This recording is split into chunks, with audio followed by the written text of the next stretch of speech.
Cette vidéo est sponsorisée par Emma.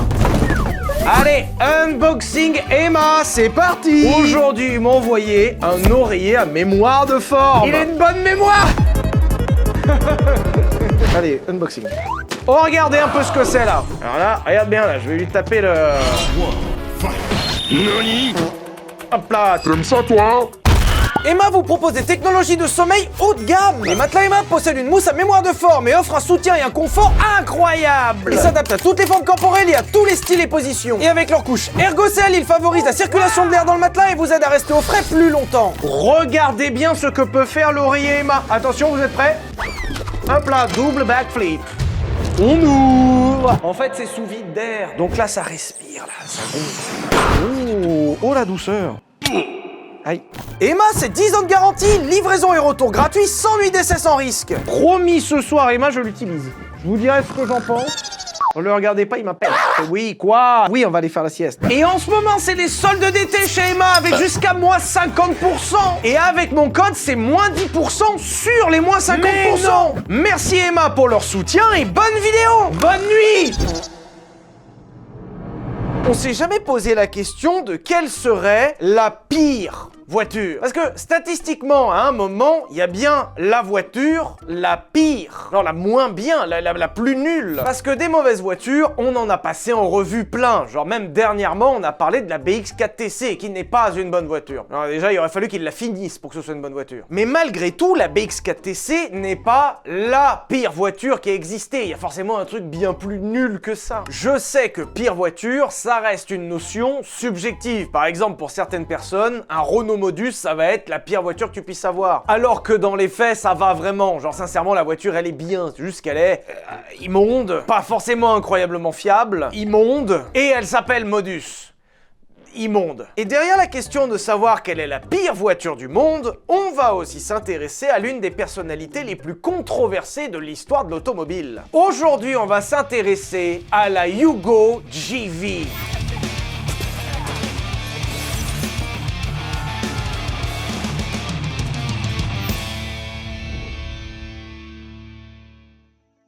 Mais avant qu'on parle de la pire voiture du monde, on va s'intéresser à l'histoire de son créateur, un certain Malcolm Bricklin. Malcolm Bricklin est né en 1939 d'une famille de classe moyenne aux États-Unis. Et l'un des faits notables de son adolescence, c'est que son père est connu pour être un entrepreneur. On sait pas vraiment dans quoi il entreprend. Et lui-même, je pense qu'il le sait pas non plus. Petit, Malcolm Bricklin va aider son père à travailler dans ses différentes entreprises. Que ce soit des ateliers de peau et de fourrure ou encore des ateliers de menuiserie. Et toutes les entreprises que son papa ont pour point commun de fermer systématiquement. Malcolm Bricklin va se lancer dans des études très sommaires qu'il va abandonner rapidement pour aider son père dans sa nouvelle entreprise, un magasin de fournitures de bricolage, qui va fermer lui aussi. Je sais pas comment il se débrouille, mais systématiquement, son père lance une entreprise, ça ferme. T'as pas mal de gens qui auraient pu abandonner, se dire écoute, je sais pas gérer une entreprise, c'est pas grave, pas son père, non. On est alors en 1958 et Malcolm Bricklin, qui a même pas 20 ans, va décider de se lancer à son tour. Et il va lancer tout comme son père, un magasin de bricolage. On va être honnête, si Malcolm Bricklin lance un magasin de bricolage exactement comme son père, mais sans son père, c'est parce qu'il n'est pas capable de gérer une boîte. Et il faut croire que le vrai problème c'était son père, puisqu'une fois que Malcolm est aux commandes, l'entreprise se porte très bien, à tel point qu'il va en ouvrir 150. Le problème c'était son père. Et cette première expérience dans l'entrepreneuriat va rendre Malcolm Bricklin riche. Je nuance quand même ce que je viens de dire, puisque même si sur le papier on a l'impression que l'histoire est incroyable, je vous rappelle que le mec a à peine 20 ans et est maintenant à la tête de 150 magasins. Dans les faits, ça s'est pas passé non plus propre. Déjà, on peut s'interroger sur le fait qu'en 1960, Malcolm Bricklin revend l'intégralité de ses parts. Ce qui est plutôt bizarre parce que je vous rappelle qu'il est à la tête de 150 magasins en pleine expansion. C'est-à-dire qu'en 1960, il n'y a aucune raison de vendre. Sauf que vous vous doutez bien, dès qu'on s'intéresse à ce qu'il y a derrière la façade, dans les faits, l'entreprise, c'est de la merde. C'est pourri. Parce que quand on analyse de plus près, on se rend compte que l'entreprise de Malcolm Bricklin est en fait gangrénée de plein de façons. Que ce soit des prêts bancaires énormes non remboursés, des installations de magasins parfois sauvages, ou encore des employés non payés qui sont en train d'attraper la justice. Donc derrière la belle façade, comme quoi ça va bien, c'est la merde. Et c'est pour ça que Bricklin y vend, il est pas con. Je vous spoil un peu la fin de l'histoire, mais 2 ans après que Malcolm ait vendu ses parts, l'entreprise a coulé à cause de dettes énormes. Et vous allez voir que ce mode opératoire de revendre ses parts juste avant que ça coule, ça va revenir très régulièrement. Et après cette aventure dans les magasins de bricolage, Malcolm Bricklin va lancer d'autres business. Globalement, peu importe ce que c'est, tant que ça fait du bif, ça l'intéresse. L'objectif, c'est faire du blé. Peu importe ce qu'il vendra, Malcolm Bricklin, il est là pour faire de l'oseille. C'est comme ça, par exemple, que Malcolm Bricklin va ouvrir une station-service. Vous noterez que ça n'a aucun lien avec les magasins de bricolage, à part peut-être de faire du blé et d'être vendu juste avant que ça coule. Et il va même se lancer quelques temps plus tard dans une entreprise de location de scooters. Je vous dis, il n'y a aucun lien, tant que ça fait du blé, ça se lance. On peut quand même souligner que pour une fois, on parle pas d'un passionné de bagnole, parce que la plupart du temps, les mecs qui finissent dans la bagnole, c'est des mecs qui en ont toujours rêvé. Malcolm, il est passionné de pognon. J'ai été le premier à être surpris en lisant ça, mais figurez-vous que l'entreprise de location de scooters dans les années 60 aux États-Unis, eh ben ça marche pas si mal. Et ça marchera tellement bien qu'il finira par louer des scooters à la police de New York. Ce qui veut déjà dire que les policiers de New York avaient des scooters. Juste ça, déjà, ça me suffit comme anecdote. Le scooter, ça marche. Et il va essayer d'aller plus loin. Parce que dans les années 60, c'est l'explosion des véhicules japonais. On parle de véhicules fiables, bien construits et surtout pas chers. Et dans les faits, ça s'est même pas limité aux véhicules, parce qu'on a retrouvé ça dans plein de produits du quotidien. De mémoire, il me semble qu'on retrouve un peu ça dans le film Gran Torino avec Clint Eastwood. En fait, à cette époque, les consommateurs américains en ont un peu marre des produits américains, principalement parce qu'ils sont chers et pas forcément fiables. Et c'est exactement l'inverse que ce que proposent les Japonais à la même époque. Et dans cette vague de produits japonais qui arrivent aux États-Unis, Malcolm Bricklin, il se dit qu'il y a un coup à jouer. Et c'est comme ça que Malcolm Bricklin va voyager au Japon dans l'espoir de trouver une licence d'un scooter japonais pas cher. L'idée, c'est d'obtenir la licence d'un scooter tout fait et pas cher, comme ça au moins t'as rien à foutre, c'est le plus économique, et tu le fabriques aux États-Unis et tu le vends là-bas. Et tu fais un max de blé au passage. Il a pas envie de se faire chier, Malcolm. Il veut de l'argent. Finalement, donnez-lui de l'argent en fait, ça sera beaucoup plus simple. Et c'est pendant son voyage au Japon que Malcolm Bricklin va faire la connaissance de Subaru. Vous connaissez forcément Subaru, je n'ai pas besoin de vous présenter, vous avez déjà entendu parler. Je vous rappelle qu'il y a quelques années, les gendarmes français avaient des Subaru. Et l'une des premières personnes à rencontrer Subaru, c'est Malcolm Bricklin. Le monde est petit, hein, mais vraiment. Hein. D'ailleurs, on a souvent tendance à croire que Subaru est une marque, ce qui est factuellement pas vrai. La marque Subaru est en réalité un ensemble de petites marques japonaises, un peu comme l'était à l'époque la marque Audi. D'ailleurs, on en a fait un VTech complet. Et au passage anecdote, parce que vous saviez peut-être pas, mais le mot Subaru en japonais, ça veut dire unir, unification, petite marque, ensemble qui font un groupe, Subaru. Ce qui se voit aussi d'ailleurs dans le logo, puisque c'est un ensemble de petites étoiles qui forment une galaxie. Voilà, c'est très poétique, c'est très japonais. C'est un groupe. Voilà, je casse la magie, c'est une holding en réalité. C'est un exercice financier avec du marketing par-dessus. Parce que Subaru, ça a été ouvert en 1953, c'est-à-dire qu'au moment où Bricklin et Subaru se rencontrent, c'est tout jeune. Et Subaru, ils sont très contents de rencontrer Bricklin, parce qu'ils ont tout approuvé. Et même si aujourd'hui Subaru, c'est une marque qui est mondialement connue, à l'époque, ben c'est personne. Déjà, un, c'est tout petit. Et deux, le seul modèle qu'ils ont sorti, la 360, c'est... Je pense qu'on est tous d'accord pour dire que c'est mignon. C'est vrai que c'est kiki, quand même, avec sa bonne bouille rigolote. C'est à mi-chemin entre une Volkswagen Coccinelle et la voiture de Oui Oui. Alors déjà, premièrement, j'ai toujours détesté Oui Oui. Je trouvais ça immonde, je suis désolé. Oui Oui, c'est un cauchemar. Deuxièmement, c'était déjà turbo vieux quand j'étais jeune. Donc je pense que la plupart des gens d'aujourd'hui ne savent même plus qui est Oui Oui. Et à ce moment de l'histoire, Subaru serait très intéressé pour être importé aux États-Unis. Parce que quand t'es une marque japonaise qui a tout approuvé dans les années 60, être importé aux États-Unis, c'est une marque de reconnaissance. C'est chic, c'est prestigieux, ça donne de la profondeur à la marque et surtout, ça envoie le message, on existe. Et c'est pile ce qu'il faut pour Subaru. Et avec ça, Malcolm Bricklin, il est confiant. Parce que quelques années auparavant déjà, la Coccinelle a fait un carton aux États-Unis. Et alors que l'essence coûte de plus en plus cher aux États-Unis, Malcolm Bricklin se dit qu'il y a un truc à faire. Et alors qu'il venait au Japon à la base pour trouver un scooter, il finira par importer une voiture, la fameuse Subaru 360. Faut vraiment se remettre dans le contexte qu'à ce moment-là de l'histoire, Malcolm Bricklin, il a vraiment l'impression d'être Volkswagen, persuadé qu'il va réussir à refaire le même coup parce qu'à l'époque, la Coccinelle, elle a marché. Et dans sa tête, il y a pas de raison que la 360 marche pas pareil, sauf que dans les faits, c'est pas une Coccinelle, la 360. Je suis d'accord que sur le papier, les deux voitures se ressemblent beaucoup, mais dans les faits, ça n'a rien à voir. La voiture est pas rapide, pas pratique et surtout ultra pas sécuritaire. Tu tapes dans une 360,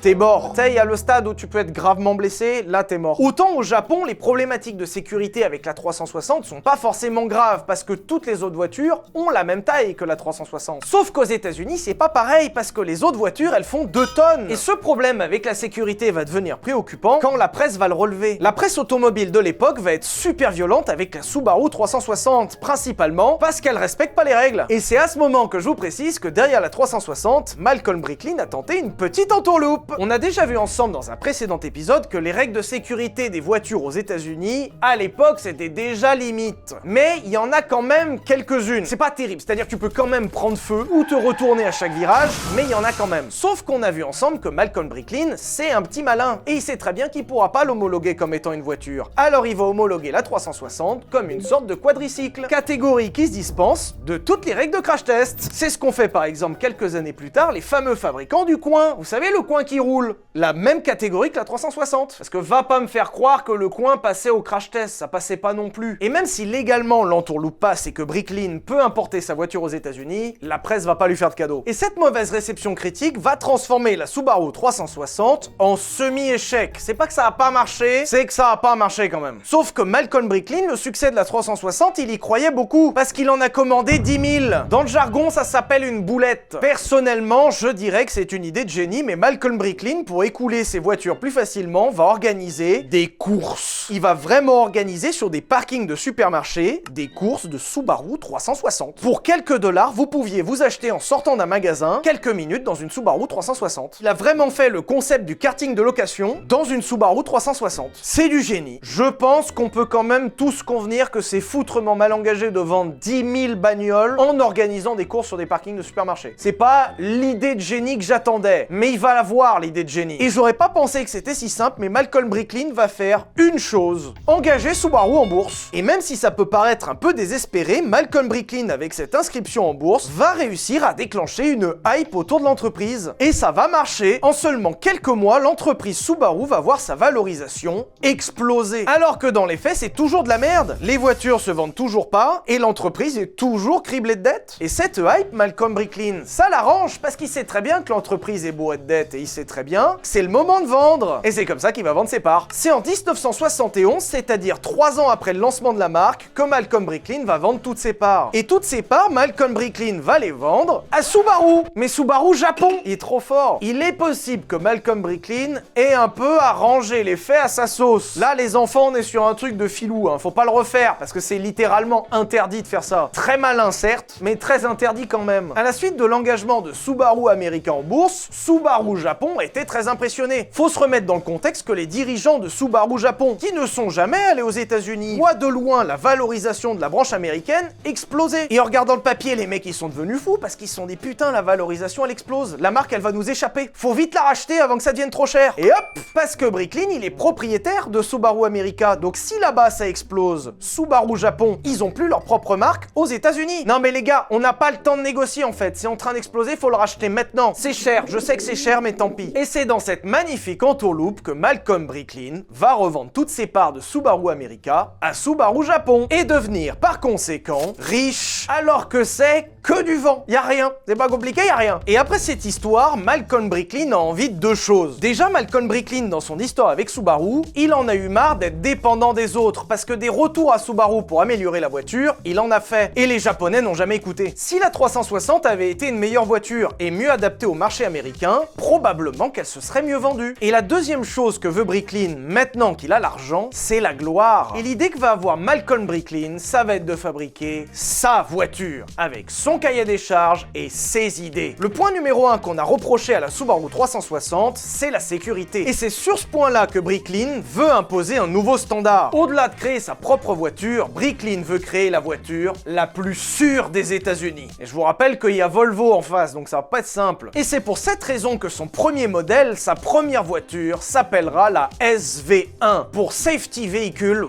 1. Parce que la grande innovation de la SV1, c'est ses pare-chocs en plastique rétractable, qui sur le papier seront capables d'absorber des chocs jusqu'à 45 km/h. C'était ce qui était annoncé sur le papier à l'époque, je vous jure que c'est vrai. Alors 45 km/h, ça me semble un peu beaucoup. Je place ici quand même que les crash tests Euro NCAP, vous savez quand ça tape un mur, c'est à 50 km/h. Et Malcolm, il est en train de nous dire qu'à 45 la voiture elle tape et elle a aucun dommage. Aucun, hein. Même pas rien, aucun dommage. La future SV1 promise sera performante avec la garantie de retrouver sous le capot un V8. C'est une voiture qui sera pratique, fiable, innovante avec sa carrosserie en acrylique insensible à la rouille, proposée avec des couleurs vives pour accentuer la sécurité et avec une ligne évidemment magnifique. Personnellement, j'aime beaucoup les anecdotes qui vont avec la voiture, avec par exemple la l'absence d'allume-cigare. Ça peut paraître assez anecdotique de se dire qu'il n'y a pas d'allume-cigare dans une voiture. Aujourd'hui, il n'y en a pas et c'est pas grave, mais je vous rappelle qu'on est en 72. À l'époque, sortir une voiture sans allume-cigare, c'est du jamais vu. Et la justification, c'est la sécurité. Et dans les faits, c'est pas si bête, parce qu'il y a plein de gens à l'époque qui avaient des accidents en essayant d'allumer leur clope au volant. Autre anecdote, mais la voiture à l'époque se voulait être proposée avec des couleurs sécuritaires. Par exemple, au catalogue de couleurs de la SV1, on pouvait retrouver le rouge sécurité, le Safety Red. Encore une fois, je comprends la réflexion de se dire c'est une couleur pétante, on la voit un peu plus qu'une voiture grise ou noire par exemple. Après, je suis pas certain que toutes les Ferrari soient très sécuritaires, pourtant elles sont peintes en rouge. Autre interrogation par exemple, mais j'aimerais bien qu'on m'explique le concept du blanc sécurité. Je trouve pas que ce soit une couleur qui ressorte particulièrement, sinon il y aurait aucun accident avec les utilitaires. Mais le truc qui va choquer au moment de l'annonce de la SV1, c'est ses portes papillons. Malcolm Bricklin a absolument tenu à proposer sa voiture avec des portes papillons. Il est possible que l'histoire de la SV1 commence à vous rappeler une autre histoire. Toute ressemblance avec une autre histoire d'une bagnole quelques années plus tard est purement fortuite.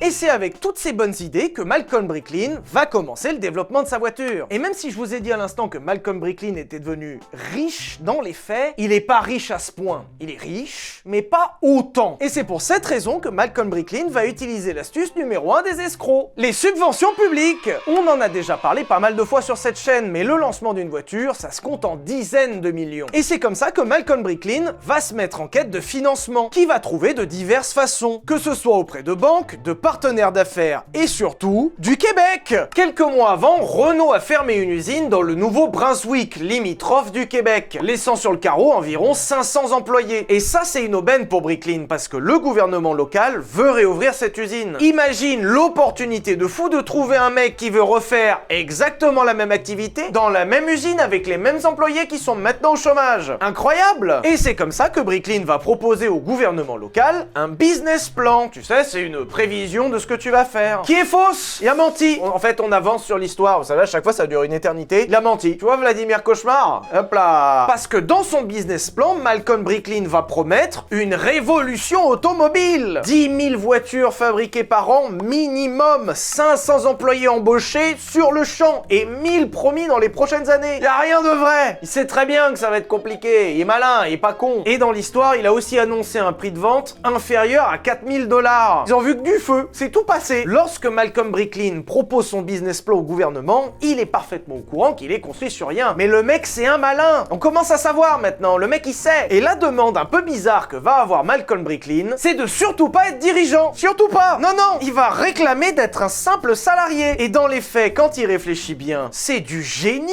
On est d'accord que si Malcolm Bricklin était dirigeant et que les parts étaient à lui, peut-être qu'il se ferait un peu plus de thunes qu'en étant simple salarié. Mais si jamais ça coule, il passe à côté d'un gros procès pour détournement de fonds. Le développement de la Bricklin SV1 commence donc en 72 et c'est une catastrophe. Par exemple, la carrosserie anti-rouille promise en acrylique fond littéralement au soleil. C'est-à-dire que les premiers exemplaires qu'ils fabriquent et qu'ils laissent dehors fondent. Ça fond, la carrosserie elle fond, elle est en plastique, la carrosserie elle fond. Je me pose encore la question, comment ça se fait que personne n'y ait pensé? Enfin, je veux dire, je suis pas fabricant de bagnole, mais je suis au courant que tu mets une carrosserie en plastique, ça va sûrement fondre. Alors ça va pas rouiller, c'est vrai. Ça va peut-être fondre quand même. Tout comme les portes papillons qu'a réclamé Bricklin, qui ne fonctionnent tout simplement pas. Ça marche pas. En fait, la porte elle est trop lourde, elle ne s'ouvre pas. Et le problème va aller encore plus loin puisque Malcolm Bricklin va faire un caprice et exiger de motoriser électriquement la porte. La porte qui marche pas, on n'arrive pas à ouvrir et fermer, il va rajouter un moteur électrique dessus. On parle de portes papillons qui ne fonctionnent pas parce qu'elles sont trop lourdes et la réponse de Bricklin, c'est de les motoriser. C'est-à-dire rajouter un problème dans le problème. Alors je sais pas, moi personnellement, j'aurais peut-être plutôt cherché à faire une porte qui s'ouvre. Autre exemple, mais le V8 initialement pensé pour motoriser la voiture, un 5 litres 9 d'origine AMC, chauffe de fou dans l'habitacle et fait tomber en panne tout ce qu'il y a autour. Ça chauffe tellement que tout ce qui est dans la périphérie du moteur tombe en panne à cause de la chaleur. Et on parle de la voiture qui s'appelle SV1, Safety Véhicule. Super, bravo les gars, très bien. Et on arrive en 1974, sauf que la voiture, elle est toujours pas prête. Et Bricklin, il va pas se démonter et il va présenter la voiture aux actionnaires. C'est le 25 juin 1974 que la Bricklin SV1 SV1 est dévoilé à un parterre de journalistes et de meufs à poil. Parce que Bricklin est pote avec Hugh Hefner, le boss de Playboy. Tu sais, le magazine de... C'est horrible à dire, mais je pense que je vois très bien ce qu'ils ont voulu faire. Parce que Tucker, quelques années avant, l'avait déjà un peu fait, mais principalement à base d'alcool. C'est-à-dire que tout le monde était tellement bourré que finalement, ils regardaient pas la voiture. Là, ils ont passé le step du dessus. Cette technique, les enfants, ça s'appelle la diversion. C'est-à-dire que tu mets un autre truc à regarder pendant que tu présentes le truc qu'il faut surtout pas regarder. Il faut vendre la voiture, mais il faut que personne regarde la voiture. Comment on fait ?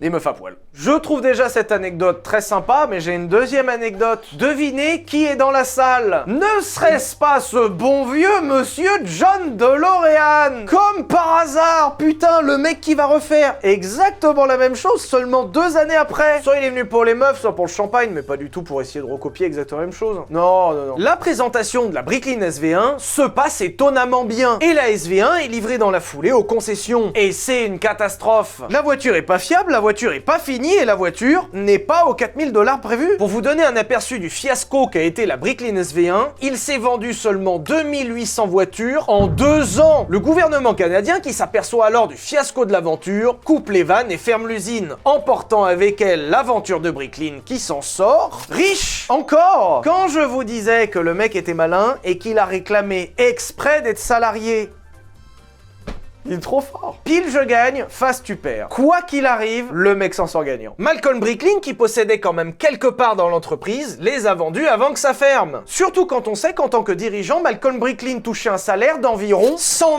000 $ par mois. En 74, ça fait beaucoup d'argent, vraiment. Pour vous donner un ordre de grandeur, mais on estime que le gouvernement canadien dans l'aventure Bricklin aurait perdu environ 40 millions de $. Précisons quand même qu'à partir de 1975, la justice canadienne va essayer de poursuivre Bricklin, puisque c'est globalement du détournement de fonds. Je rappelle que toute l'aventure a été basée sur un business plan qui était faux. Donc forcément, ils vont essayer de le poursuivre, bien sûr. On parle quand même d'un mec qui vient de faire un trou de 40 millions de $, sauf que Bricklin, encore une fois, n'est qu'un salarié.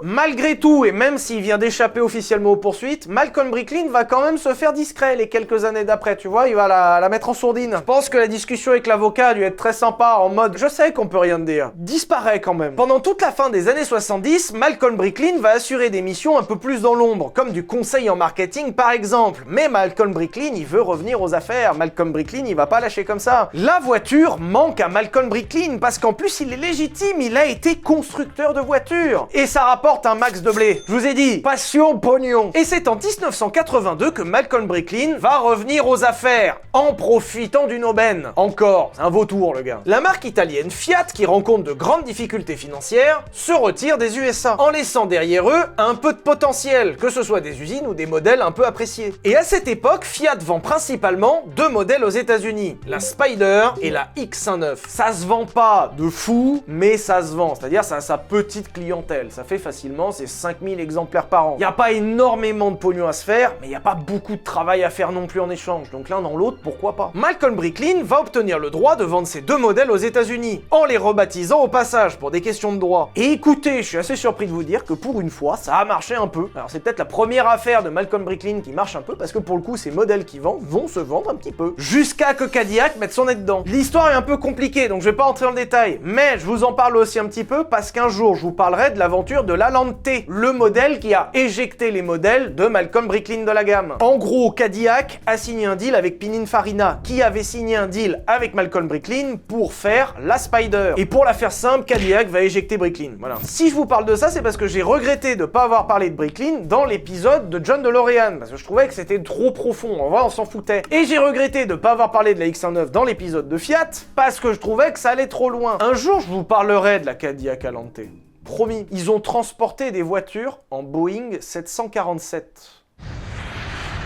On est alors en 1985 et Bricklin, encore une fois, se retrouve sans rien. Mais il a les crocs, Bricklin, et il va pas lâcher, et il a besoin d'argent. Et c'est comme ça que Malcolm Bricklin va avoir une idée. Vendre la voiture la moins chère des États-Unis. Et l'idée vient pas de nulle part, puisqu'il y a quelques années déjà, les États-Unis accueillaient des véhicules vraiment pas chers. Que ce soit le fameux Coin dont on a déjà parlé, la Subaru 360 ou encore la Volkswagen Coccinelle. Et c'est comme ça que Malcolm Bricklin va se mettre en quête d'une voiture vraiment pas chère, avec pour objectif d'atteindre 4000 $. Est-ce que ça vous dit pas quelque chose, le fameux 4000 $? Et pour trouver cette voiture, Malcolm Bricklin va aller en Yougoslavie. Parce qu'avec le bloc soviétique, on a vu apparaître bon nombre de véhicules sous licence, c'est-à-dire des voitures au rabais construites sur place. Et depuis 1980, la marque serbe Zastava, alors en Yougoslavie, fabrique la Zastava 45. Une sorte de vilaine merdouille dérivée d'une Fiat 127, raccourcie et simplifiée pour le marché soviétique. La voiture est moche, mal motorisée, l'intérieur est désastreux, la voiture ne passe aucun crash test, bref, c'est pas une bonne voiture, pas du tout. Pour votre anecdote, la Zastava 45 a un dessin directement issu de chez Giugiaro, qui est en fait un dessin refusé de la future Fiat Uno. Et du point de vue de Malcolm Bricklin, c'est la voiture parfaite. La voiture est pas chère, la voiture est rentable malgré tout, et en plus, elle a le charme à l'européenne. Aux États-Unis à l'époque, une voiture européenne, c'est incroyable, c'est Mercedes, BM, Zastava, c'est pareil, c'est juste à côté, vas-y, c'est pareil. Et c'est d'autant plus une aubaine puisque quelques mois avant, un autre entrepreneur américain avait réussi à obtenir l'homologation de la voiture. Mais il avait pas l'argent de l'adapter aux États-Unis, c'est-à-dire que le mec a fait le pire boulot. Évidemment que c'est une aubaine, évidemment que Bricklin il va saisir le truc, bien sûr. Et c'est comme ça qu'en 85, Malcolm Bricklin veut obtenir les droits de commercialiser la Zastava 45 et appliquer au passage un peu de marketing. Déjà en renommant la marque Yugo, référence à la Yougoslavie, mais aussi pour faire la blague, Yugo, tu y vas en anglais, genre on y va, genre vas-y, genre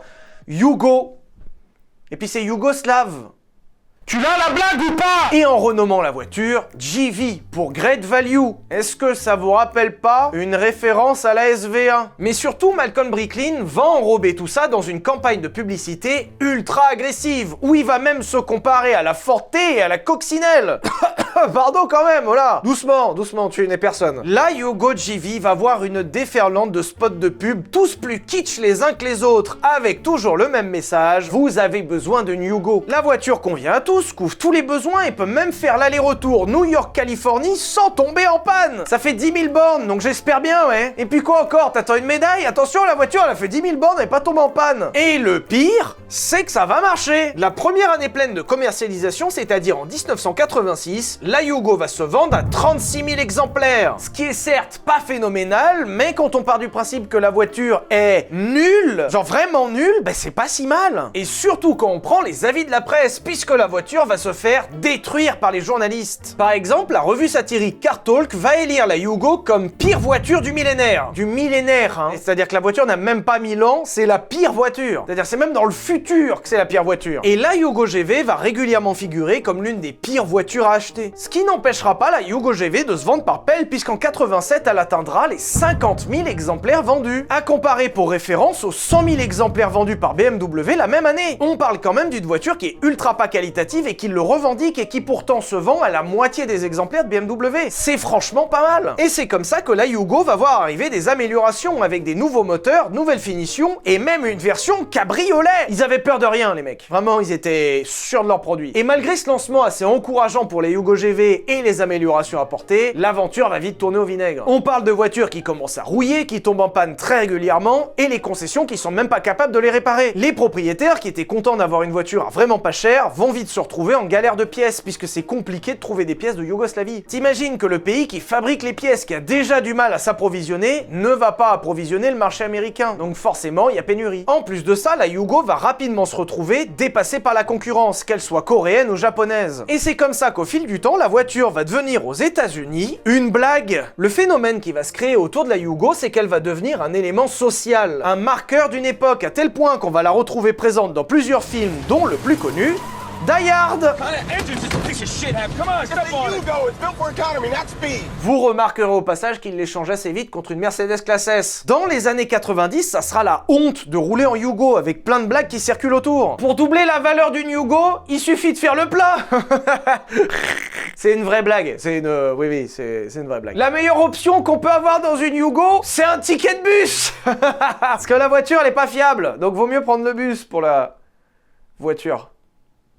Allez, ferme ta Et la question qu'on peut se poser et à laquelle on va répondre, est-ce que la Yugo est la pire voiture de tous les temps? Et même si c'est une voiture que j'ai pas eu la chance d'essayer, on peut répondre, je pense, oui et non. D'un côté, on peut répondre que oui, la voiture est immonde, et oui, je pense qu'à l'époque, c'était vraiment pas une belle expérience de rouler en Yugo. Mais de l'autre côté, c'est 4000 balles. On sera tous d'accord pour dire que la Yugo GV est une mauvaise voiture, puisque les prestations fournies ne sont pas bonnes, mais si tu compares avec ce qu'a fait Bricklin quelques années avant lui-même, comme la Subaru 360, que c'est si pire que ça. Certes, pour l'époque, c'est pas terrible, et on pouvait trouver largement mieux, mais la voiture t'emmène d'un point A à un point B pour 4000 balles. Alors, pas tous les jours, parce que des fois, elle est pas fiable. Pour votre anecdote, mais Jay Leno lui-même, après avoir beaucoup critiqué la Yugo, dira avec le recul qu'elle était finalement pas si terrible. Jeremy Clarkson fera la même chose quelques années plus tard, après l'avoir explosé autant que dans son premier essai. What? Fire. Alors j'adore, hein. Moi ça me va très bien. Excusez-moi, mais de la part de la personne qui vient du pays qui a inventé les reliantes robines, c'est-à-dire les voitures à trop haut qui se retournent, la Yugo GV est très bien. Hein. Oh no, I've crashed it. Je suis un peu triste parce qu'étonnamment, la carrière de la Yugo GV, qui est une voiture pas si horrible que ça, ne va pas s'arrêter à cause de ça. Parce qu'au même moment, au début des années 90, éclatent les guerres de Yougoslavie, qui vont provoquer des embargos majeurs dans le monde, tuant de fait la carrière de la Yugo. Plus possible de l'exporter, plus possible de la vendre. Fin. Et pour la conclusion de cet épisode, je vais aborder 3 points. Avec mon premier point qui est que ça coûte atrocement cher une Yugo de nos jours. Si vous réussissez déjà l'exploit de trouver une Yugo à vendre en France, sachez que ça commence à partir de 5000 €. Et pour une voiture qui est pas très fraîche. Et aux États-Unis, c'est pire parce que les prix peuvent atteindre 10 000 $. C'est un peu ouf à dire, mais la Yugo GV est l'une des rares voitures qui se vend plus cher aujourd'hui qu'à l'époque. Comme les Carrera GT. Voilà, ça fait un point commun avec les Ferrari Enzo, tu vas me dire. C'est déjà pas mal. Je trouve que c'est une belle revanche de la part de la Yugo parce qu'aux États-Unis, c'est un peu devenu comme chez nous les 2 chevaux et 4 ailes, tu vois, c'est une voiture emblématique. C'est une partie du patrimoine, c'est une voiture qui a eu un impact social. L'autre point qu'on peut aborder, c'est se poser la question de qu'est-ce qu'est devenu ce bon vieux Malcolm Bricklin. Parce que c'est vrai, là on parlait de la Yugo, la pire voiture du monde ou pas, tu vois, et Malcolm Bricklin, il est où dans cette histoire? Eh bien, figurez-vous qu'en 88, Malcolm Bricklin a revendu 100% de ses parts de l'entreprise Yugo. Vous êtes pas surpris? Personne n'est surpris. Personne. En empochant au passage 20 millions de $. On parle quand même d'un mec qui a trouvé un move, d'accord? Il a trouvé une seule chose à faire et il l'a refait en boucle et ça a marché jusqu'à la fin. Il achète, il ment, il revend avant que ça coule, il est riche. Sachez quand même que Malcolm Bricklin ne va pas s'arrêter à l'aventure Yugo après la revente de ses parts, puisqu'il va essayer quelques temps après de vendre des vélos électriques. Ça n'a pas du tout marché. Et il essayera par la suite d'importer aux États-Unis les voitures chinoises du groupe Chery, qui pour l'anecdote commence à être importées chez nous 25 ans plus tard. Là pour le coup il a été visionnaire. Spoiler, ça n'a pas marché et il y a eu des procès derrière. Là ça a été la merde là. Alors écoutez, depuis on n'a pas trop de nouvelles, donc j'ai retrouvé son LinkedIn qui a pas l'air très à jour quand même. J'ai retrouvé un site internet qui est pas terrible. Si tu compares le site Apple et le site VV Cars, pas ouf. Site internet sur lequel ils ont mis en avant un tricycle électrique qui doit voir le jour depuis maintenant 15 ans et on n'a pas de nouvelles. Et le dernier point que je vais aborder avant de finir cet épisode, c'est que la Yugo, et vous allez pas me croire quand je vais vous le dire, elle va revenir! Et ça a été annoncé il y a quelques semaines! Je vous promets que je n'ai pas écrit cet épisode suite à cette annonce, mais j'ai été scié de voir que pendant que j'écrivais, le 9 juin dernier, la voiture est annoncée comme revenant en 2027. C'était il y a quelques semaines que les ayants droit de la marque Yugo ont dévoilé une nouvelle maquette, préfigurant de ce que peut être la voiture qui sortira en 2027. Actuellement, les choses qu'on sait sur ce nouveau concept, c'est que la voiture sera hybride, concurrente de la Dacia Sandero, et que la maquette est super mal faite, hein. Pardon, hein, mais regarde les photos, regarde les lumières, regarde la qualité, en fait c'est une voiture miniature qu'ils ont présentée. Quand j'ai vu l'article au début, je pensais que c'était une maquette à échelle 1 pour 1, une voiture quoi, elle est pas finie mais c'est une voiture, mais non, regarde les sorties d'échappement, le rétroviseur, en fait la maquette, elle est comme ça la maquette. Et la dernière chose annoncée, c'est que la voiture sera à moins de 20 000 €, voilà, alors on lui souhaite bonne chance. Hein. Merci d'avoir suivi cet épisode sur la pire voiture de l'histoire, j'espère que ça vous a plu. Pensez à vous abonner à cette chaîne, c'est super important. Le pouce, le commentaire, et on se revoit jeudi prochain 18h15 pour une nouvelle vidéo. Et puis, gros bisous!